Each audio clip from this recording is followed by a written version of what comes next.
Watch here as the Boston Celtics get a wide open look, as they often do on their first play, running the high pick and roll, which forces help from Klay Thompson. Jaylen Brown steps left to distance himself further from his defender and gets a wide open look. Ime Udoka made one crucial adjustment on defense for the Celtics, and that could impact the rest of the series in a big way. I will show you exactly what that was as we break through exactly what happened in Game 3 of the NBA Finals. The Warriors have been torching the Celtics using this high pick and roll because the Celtics continue to go in this drop coverage, giving Steph Curry and Jordan Poole wide open threes. Now, the Warriors tried a little bit of the 3-2 zone, but the Celtics are masters at breaking it up as they just attack seams really well. As you can see here, they find the open man, and the Warriors accidentally have a breakdown and double close out, and then Papa Horford is really excited for Daddy Horford. Marcus Smart is severely underrated as a passer, and you can see here that Jaylen Brown is getting overplayed, so Marcus does the right thing and he dribbles to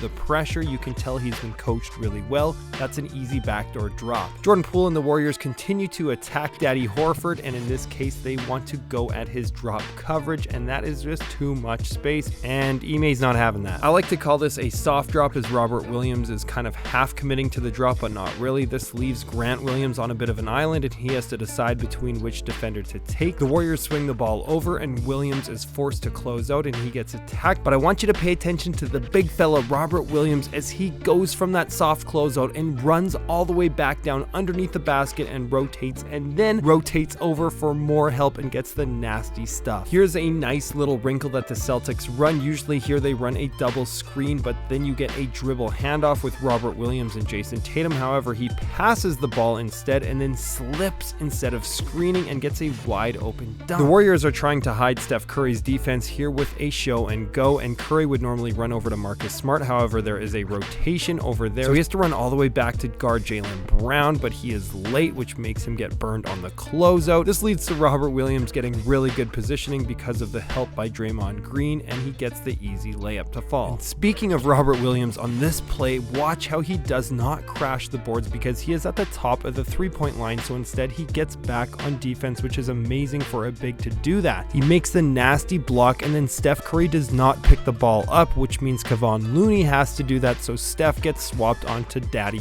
Horford, who goes to work for the easy layup. Boston is outsmarting the Warriors like crazy at this point. This is where things started to go south for the Celtics, and check out that nasty cut by Curry, but the Warriors were really picking on Horford, and you can see he's just not able to guard on the perimeter, and then once again you have the Warriors trying to put Daddy into a bunch of screen and rolls, and you can see sinking into that deep of a drop, it's just too easy for the chef. And once again Steph Curry gets the drop coverage, but Horford decides to step up a little bit more. That's an and one 4-point play. Here's the Warriors taking their offense to a whole nother level. They set a fake screen, and Horford actually steps up this time, and he is above the 3-point line, but the Warriors actually just use that as a decoy screen. Then they pass the ball and get Steph a wide open look again. Jason Tatum pulls a Steve Nash with the spin move, and then the right-handed layup. That is a thing of beauty, and that guy says, "Let's see the big adjustment that you were talking about," or maybe he said something else, but this is the crucial adjustment that the Celtics were hiding in their sleeve the entire game. So initially Robert Williams has Kevon Looney, however they're going to switch Grant Williams onto him because he is a much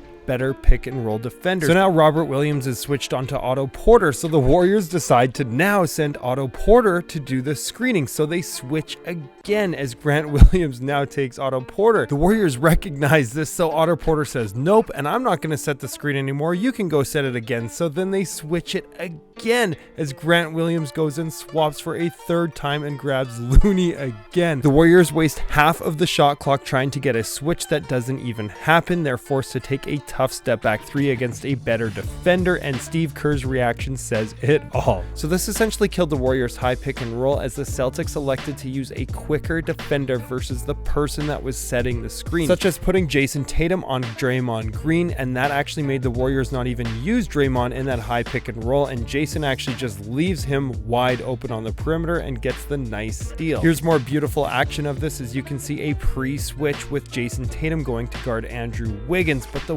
Warriors have a beautiful counter for it. They just send a second action with Draymond Green, and they actually get the high pick and roll. However, Robert Williams is a much better defender than Al Horford, and they get the steal. This defensive tactic allowed Robert Williams to do a lot more roaming and paint camping, and he got some nasty blocks. When Tatum was on Draymond Green, you can see he's able to just leave him to help contest other outside shooters, and once again, there is no weaknesses on the switch as Jaylen Brown is able to swap onto Curry and do a masterful job on defense, and Robert Williams is in the paint camping. The Celtics pretty much played a perfect fourth quarter, as you can see Jason Tatum passing out of the blitz, and then they just run their beautiful offensive passing scenarios and sequences right after that. And this guy really likes this video, so you should check this video out as well.